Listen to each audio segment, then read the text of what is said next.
Hello and welcome back to another video of mine. Today I will be presenting you my Kroxa and Kunoros high power EDH deck. I did this once with my Whiter deck and yeah, you guys have seemed to like it.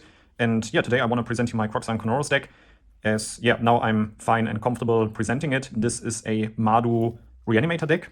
And yeah, quickly going over the commander, Kroxa and Kunoros. It costs 6 mana, is a 6/6 in a Vigilance, Menace and Lifelink. And already these three keywords are always very threatening to my opponents as I declare my attack. And they want to block it, and then I have to remind them, yeah, this creature has menace, and they often find themselves in a spot where they quickly have 18 commander damage, and yeah, feel very uncomfortable about it. When Kroxa and Kunoros enters the battlefield or attacks, you may exile 5 cards from your graveyard. When you do, return target creature card from your graveyard to the battlefield. So this is your, this is a reanimation strategy, and you want to reanimate a few bombs in this deck that will just help you to control the board and win the game. And yeah, now I will just make a few sections and show you guys how this deck works. So let's start off with how we are going to fill up our graveyard. One of the recent cards that came out with Modern Horizons 3 is Ripples of Undeath. It is a 2 mana enchantment, and at the beginning of your pre-combat main phase, mill 3 cards. Then you may pay 1 and 3 life. If you do, put a card from among those cards into your hand.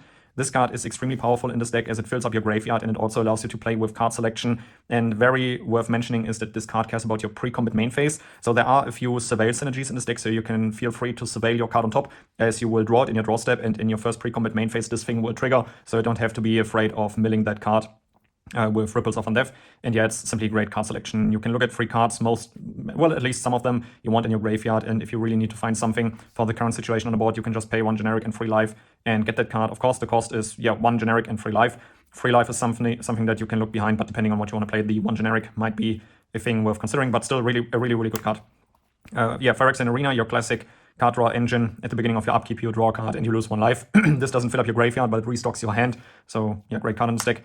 Demand Answers, a 2 mana instant as an additional cost to cast a spell, sacrifice an artifact or discard a card, and you draw 2 cards. This deck is, filled with cards like these, as you can just pass the turn, and when you need it, you discard one of your bombs that you want to reanimate, or simply cards that you want to fill up your graveyard with.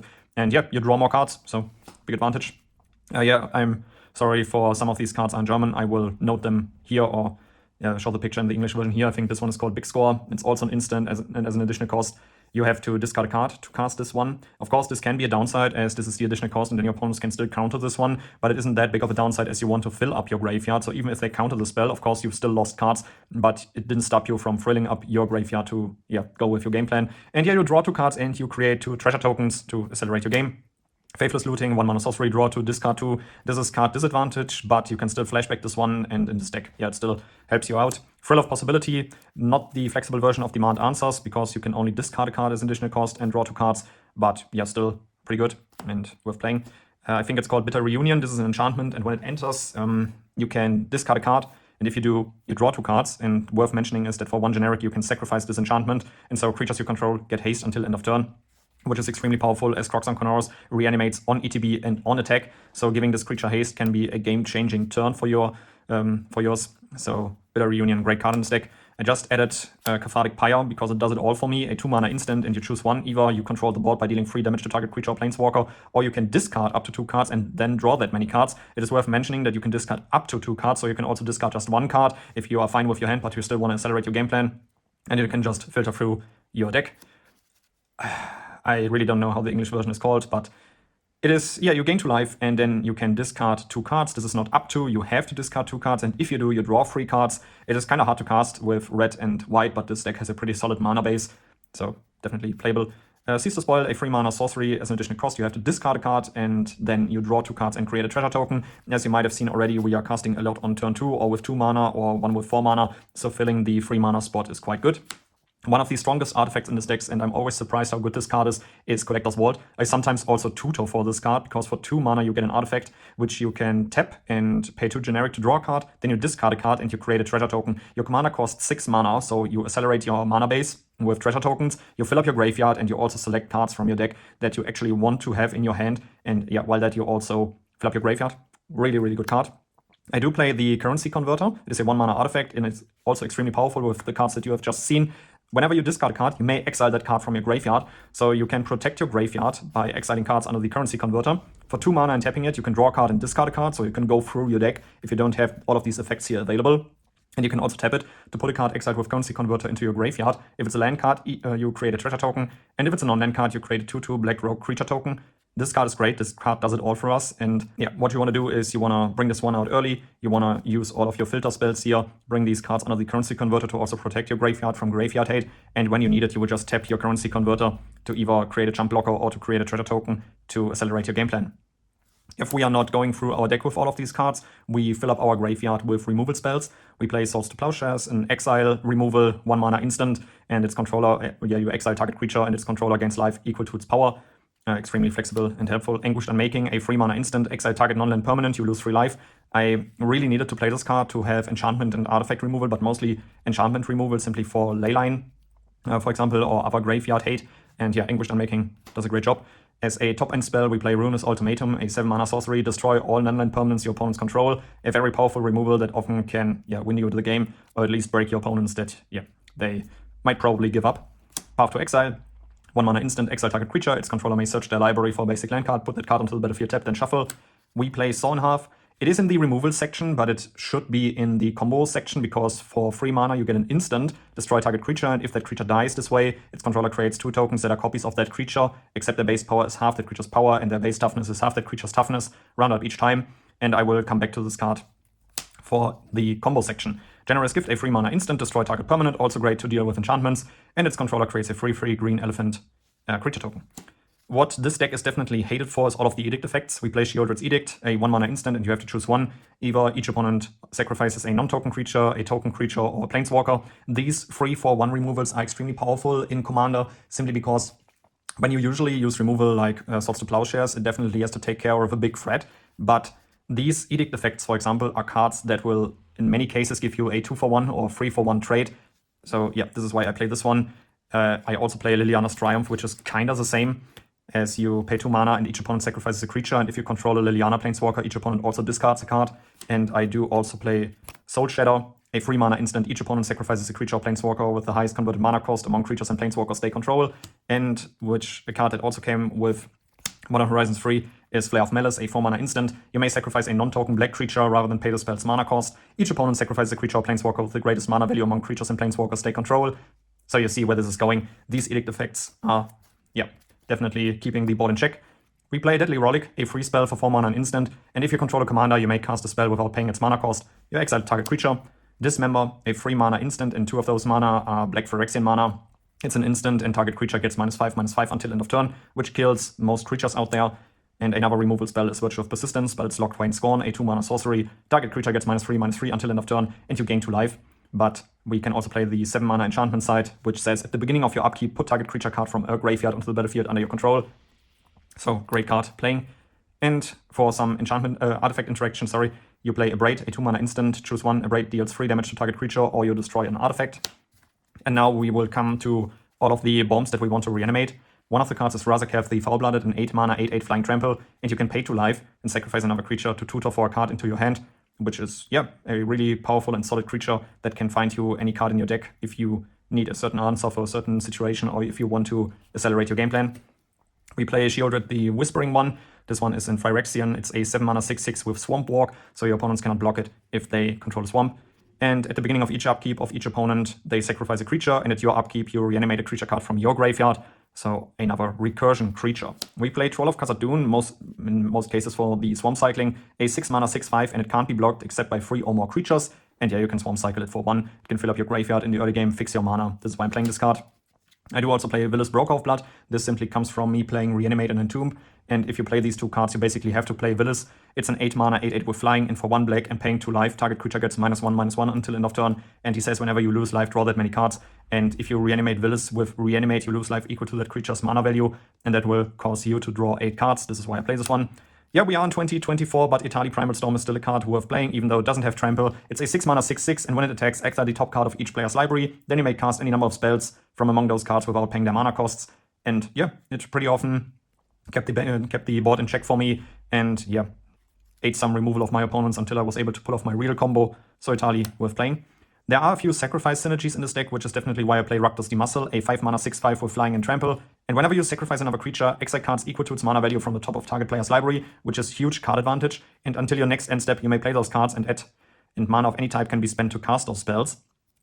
Which will simply allow us to either go through our deck and or through our opponent's deck, depending on what we have to do, or if they have any top deck shenanigans. We can also sacrifice another creature to give Rakdos indestructible until end of turn, and we tap it, but we can activate this only once each turn. This card has provided so much card advantage from me already. It's a great one. Chainhound, Nightmare Adept, a 4-mana 3/2. This is from the base stats probably the weakest creature in this deck, but it provides a lot of value because I can discard a card, which is what I want to do in this deck, and then I can cast a creature card from my graveyard, but I can only do this once each turn. But this also allows me that if I'm in the end step of my opponents, I can still activate this ability, even though I don't discard, or even though I don't cast a creature spell, I can just fill up my graveyard with its ability. And whenever a non-token creature enters the battlefield under my control, and if I didn't cast it from my hand, it gains haste until end of turn. This is a great synergy with Kroxa, because Kroxa will be cast from the command zone, so it will gain haste if Chainhouse on the field. I do play Shieldred, a 5-mana 4/5 with Menace, and it also has an Edict effect, because when it enters the battlefield, each opponent sacrifices a non-token creature or planeswalker. For 5 mana, we can flip Shieldred, but we can only do this as sorcery and only if an opponent has 8 or more cards in their graveyard. If we manage to flip Shieldred, we will get the True Scriptures. It's a saga, and on the first chapter, for each opponent, destroy up to 1 target creature or planeswalker that player controls. Second chapter, each opponent discards 3 cards and then mills 3 cards. And on the third chapter, we will get a Rise of the Dark Realms, put all creature cards from all graveyards onto the battlefield under your control. Then we exile the True Scriptures and return it to the battlefield as Shieldred's front side, which will also re-trigger the Edict effect. A very powerful card. For some more loop synergies, I also play Junji, the Midnight Sky, a 5-mana 5/5 with Flying and Menace, and when it dies, choose 1. Each opponent discards 2 cards and loses 2 life, or we put targeted non-dragon creature card from a graveyard onto the battlefield under your control, and we lose 2 life. And a card that has won me so many games is Elishnor, Grand Cenobite, a 7-mana 4/7 with Vigilance. Other creatures I control get +2/+2, and creatures my opponents control get -2/-2. This is an unbelievable, powerful creature, which has done already so much work in this deck. I really enjoy playing her. One of the most aggressive lines that you can do in this deck is bring out Doom Whisperer as fast as possible. It's a 5-mana 6/6 with Flying and Trample, and you can pay 2 life to Surveil 2, which will allow you to aggressively fill up your graveyard and look for your combo pieces. But you will pay so much life into this one, it can backfire pretty hard. But this is one of the most important combo pieces in this deck, or at least it really accelerates your game plan. Due to the fact that I do have a few Sacrifice and Reanimation loops, I do play Mikaeus, the Unhallowed, a 6-mana 5/5 with Intimidate, and whenever a human deals damage to you, destroy it. And everything of this is irrelevant. The mostly important thing is other non-human creatures you control get +1/+1 and have Undying. So if they die, and if they don't have a +1/+1 counter on them, they return to the battlefield with a +1/+1 counter on it. And now we are coming to the point where I will start to present you my combo in this deck. It's not an infinite combo, but it's extremely powerful. Another card that I'm playing is Rathadrabik of Urborg, a 4-mana 3/3 with Vigilance and Ward 2. And other zombies I control have Vigilance. Whenever a legendary creature I control dies, I create a token of it that's non-legendary, and it's a 2/2 black zombie, in addition to its other types, which is also a loop creature for Mikaeus. And what I aggressively try to do is I want to fill up my graveyard with Mikaeus, Rathadrabik, reanimate them, and then I want to play cards like Kroxa, Titan of Death's Hunger, a 2-mana 6/6, and when it enters the battlefield, I sacrifice it unless it escaped. And when it enters the battlefield or attacks, each opponent discards a card. Then each opponent who didn't discard a non-land card this way loses 3 life, and we can escape it for 4 mana and exiling 5 other cards from our graveyard. So I had situations where I was able to quickly fill up my graveyard with Doom Whisperer, and I had Mikaeus, Rathadrabik, and Kroxa in my graveyard. And I was also lucky to have a, how's he called again? A Razaketh in my graveyard. I was able to cast Living Death, bring all of them onto the board. I started a loop where Kroxa made my opponent's discard, and with the sacrifice trigger on the stack, I sacrificed it into Razaketh, tutored for a few cards. And this is where I mentioned that I got myself a Saw in Half, and then I had a copy of Kroxa enter with Rathadrabik. I had the trigger from Mikaeus, Kroxa re-entered, and with Kroxa's additional sacrifice trigger on the stack, I Saw in Halved it. And it all ended in my opponents discarding their whole hands. And it was just nasty. Let's make it short. The whole combo I think I can do is 8 discards and 8 triggers of Kroxas. And I was able to tutor for 5 cards if I remember correctly. But it's a really, really cool combo, but it's also mind grinding. And what I'm now also playing is the Boros version of Kroxa. It's Flage, Titan of Fury's Fire, or Fire's Fury, sorry. It's a 3-mana 6/6, and it also sacrifices itself unless it escaped. And when it enters the battlefield or attacks, it deals 3 damage to any target, and you gain 3 life, so it's a Lightning Helix, and it can escape for 4 mana, and exiling 5 other cards from my graveyard. It's not that impactful in Commander as Kroxa attacks all hands, and Flage just goes for 1 target. But having these two allows me to either keep my opponent's hands in check or their boards in check. And it's a great combo. And when I also reanimate Kroxa and Kunoros in this, I can reanimate these guys again because Kroxa's reanimation trigger is worded in your favor, because as he enters or attacks, you don't have to name a target immediately. You can first decide if you want to exile 5 cards from your graveyard, and if you accept that, then you have to target first. So you can stack all of your triggers according to that Kroxa's in your graveyard, and then you will accept the exile 5 from your graveyard to reanimate Kroxa or Flage and start this whole loop over and over again. It's extremely powerful, but you definitely need to know how stacks work, but it's super fun. I really enjoyed it. My opponents hate it, and I totally get it why attacking hands is never a nice thing, but this deck also wants to win. And this is the bomb section of all the creatures that I play in this deck. And I'm sure that there are more nasty creatures out there that I could play, but this is so far what I have, and I really like going for this one. Then, let's talk about ramp. I do play Dark Ritual to get a quick Ripple of Undeath or a Phyrexian Arena out. Of course, I play Soul Ring, Arcane Signet, Ruby Medallion, and Jet Medallion. I don't play Pearl Medallion because there are not that many white spells in this deck that require generic mana, so I only play these two. And I still play Rakdos Signet, which will probably be one of my next replacements, depending on what cards I want to play in this deck. Because I don't really need to ramp that much. Because all of the early game, I either use my nasty Edict effects, or I use my Fillup for my graveyard. I don't need to ramp that much. And as soon as I hit 6 mana, I can get my game plan going. Ramp is always nice, don't get me wrong, but I think Rakdos Signet will be the next card that I will be exchanging for something else. Chromatic Lantern to fix my land base. And then we come to Tutors. I do play Vampiric Tutor to find a card to the top of my library for the price of 2 life, which is great.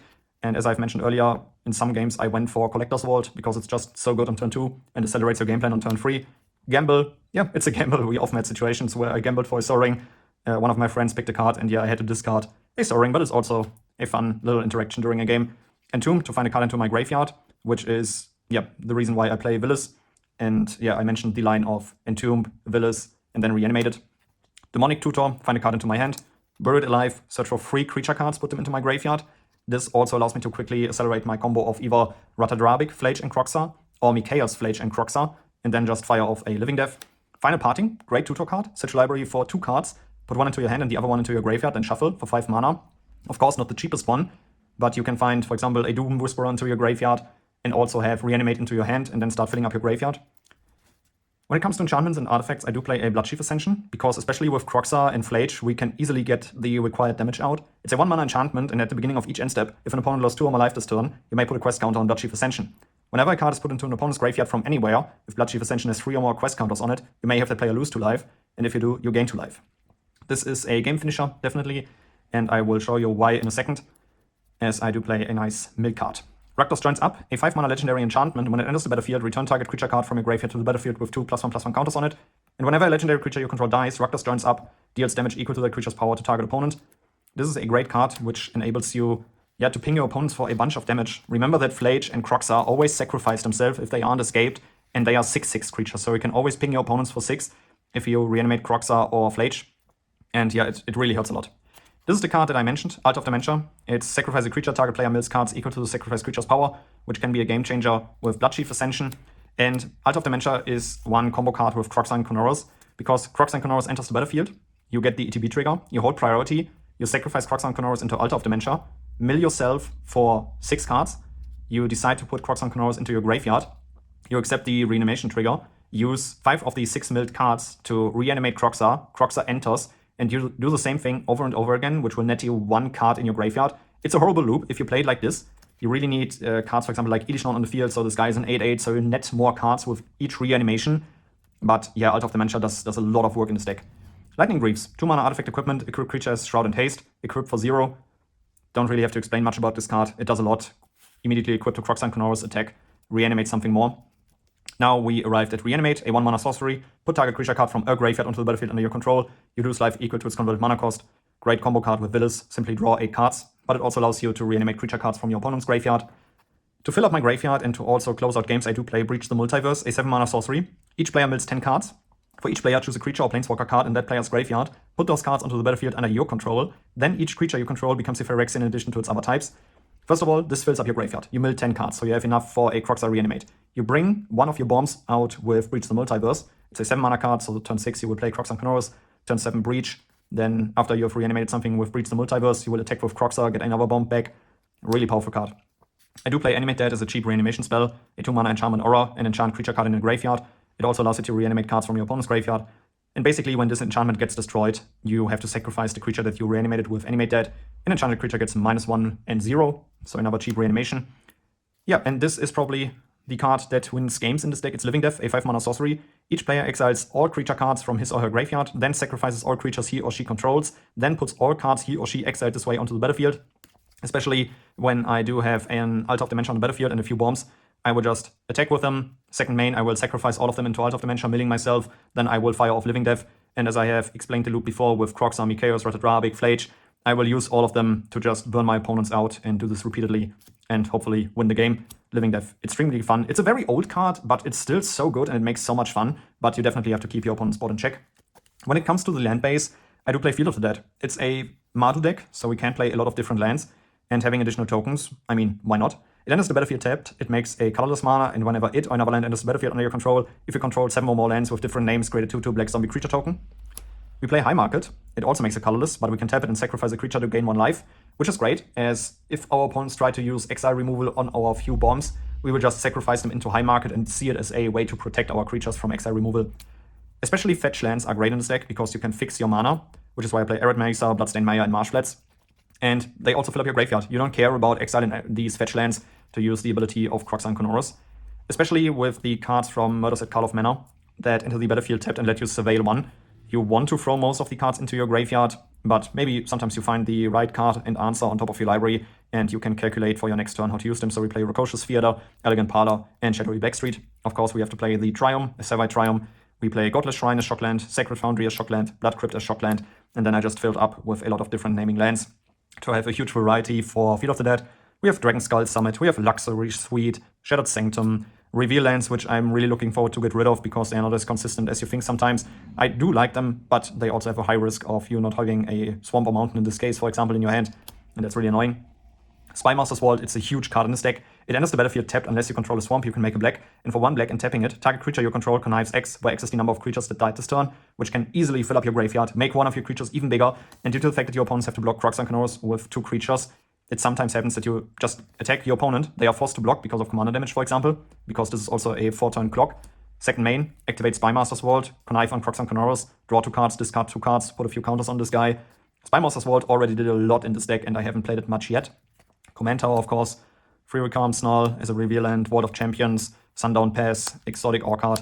A few of the channel lands, Takenuma, Abandoned Maya, which you can, for 4 mana, discard, and then you mill 3 cards and return a creature or planeswalker card from your graveyard to your hand. This ability costs 1 less to activate for each legendary creature you control. It's good. Fills up your graveyard, and you can get something back. Arena of Glory, extremely powerful. It enters the battlefield tapped unless you control a mountain. For 1 red and tapping it and exerting Arena of Glory, you can add 2 red, and if this mana is spent on a creature spell, it gains haste until end of turn, which can be great for Kroxa and Kunoros, but it can also be great if you decide to... Where are these guys? Let me quickly check. For example, you can also split the red mana. You use one of these red mana to cast or to escape Flage, and the other one to escape Kroxa, Titan of Death's Hunger. Both of them enter, and both of them will have haste due to Arena of Glory. So both of them enter, or just one of them enters, that's already powerful enough. One of them enters, and you can attack immediately because they have haste if you escape them from your graveyard. Which, yep, just want to say, Arena of Glory, extremely powerful in this deck, and worth playing. This is also a great combo currently in Modern. Flage and Arena of Glory, unbelievable board control with a lot of damage output. Iganjo, a channel land that can deal 4 damage to target attacking or blocking creature if you discard it. Might be nice in a few situations. It's an ability, so it's not a cast, which is also relevant in a few spots. Tainted Field because I had it, and yeah, the rest are a few basics. I also watched out to play snow-covered and normal basic lands, simply to have variety for Field of the Dead.